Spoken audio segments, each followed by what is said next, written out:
આજે હું તમારી સાથે ઇન્સ્ટન્ટ ચકરીની રેસીપી શેર કરવાની છું। આ ચકરી 10 થી 15 મિનિટમાં જ બની જાય છે। તો એકદમ ક્રિસ્પી ચકરી કેવી રીતે બનાવવી એ જોઈ લઈએ। તો એના માટે એક બાઉલમાં આપણે 2 કપ ચોખાનો લોટ લેવાનો છે। ચોખાનો લોટ જે તૈયાર આવે એ પણ તમે લઈ શકો છો અને ઘરે દળીને પણ ઝીણો હોય એવો લેવાનો। પછી તેને ચાળી લેવાનો।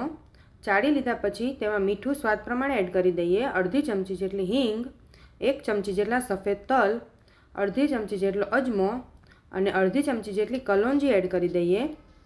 તમે અહીંયા ચીલી ફ્લેક્સ પણ એડ કરી શકો છો અને લાલ મરચું પાવડર પણ એડ કરી શકો છો। હવે આપણે જે કપના માપથી ચોખાનો લોટ લીધો છે એ જ કપના માપથી 2 કપ પાણી લેવાનું છે અને તેમાં 2 ટેબલસ્પૂન જેટલું બટર એડ કરવાનું છે। બટર જે તૈયાર આવે એ જ લેવાનું છે અને પાણીને આપણે એકદમ ઉકાળી લેવાનું છે। પાણી એકદમ સરસ ગરમ થઈ જાય પછી આપણે આ રીતે ધીમે ધીમે એડ કરતું જવાનું અને ચમચીથી તેને મિક્સ કરતું જવાનું।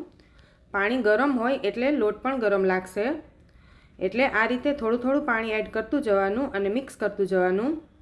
પાણી 2-3 ચમચી જેટલું આગળ પાછળ થઈ શકે છે, એટલે પાણી ધીરે ધીરે જ એડ કરતું જવાનું અને એડ કર્યા પછી આ રીતે 5 મિનિટ માટે ઢાંકીને લોટ મૂકી દેવાનો।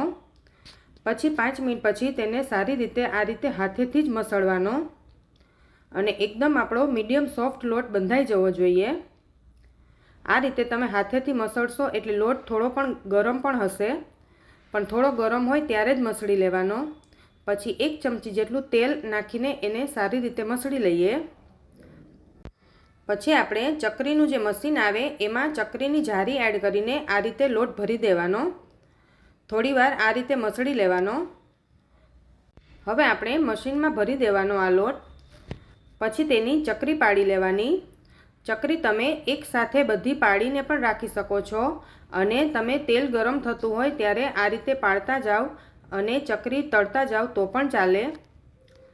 પણ તમને ન ફાવે તો તમે ચકરી આ રીતે પહેલાં બધી પાડી લેવાની। તમે જોઈ શકો છો કે એકદમ સરસ લોટ બંધાઈ ગયો છે, જેથી ચકરી આપણી એકદમ સરસ પડે છે। ચકરી એકદમ સરસ પડવી જોઈએ। જો લોટ વધારે કઠણ હશે તો પણ ચકરી તૂટી જશે અને જો લોટ વધારે ઢીલો હશે તો પણ ચકરી સારી નહીં બને, એટલે મીડિયમ લોટ બાંધવાનો। આ રીતે આપણે થોડી ચકરી પાડી લીધી છે, તો હવે તેને આપણે તળી લેવાની।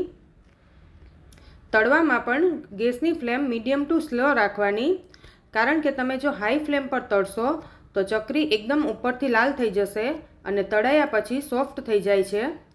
ઘણા એવું કહેતા હોય છે કે ચકરી તળાયા પછી સોફ્ટ થઈ ગઈ, તો એનું કારણ એ જ હોય છે। તમે તેને મીડિયમ ટુ સ્લો ફ્લેમ પર તળશો તો આ રીતે એકદમ ક્રિસ્પી થશે। તમે જોઈ શકો છો કે આપણી ચકરી એકદમ સરસ ક્રિસ્પી થઈ ગઈ છે અને ઇન્સ્ટન્ટ ચોખાના લોટની ચકરી આપણી તૈયાર થઈ ગઈ છે। આ ચકરી તમે બાળકોને લંચ બોક્સમાં પણ આપી શકો છો અને 1 મહિનો સુધી સ્ટોર પણ કરી શકો છો। તો તમે પણ ઘરે જરૂરથી ટ્રાય કરજો અને હા, સબસ્ક્રાઈબ કરવાનું ન ભૂલતા।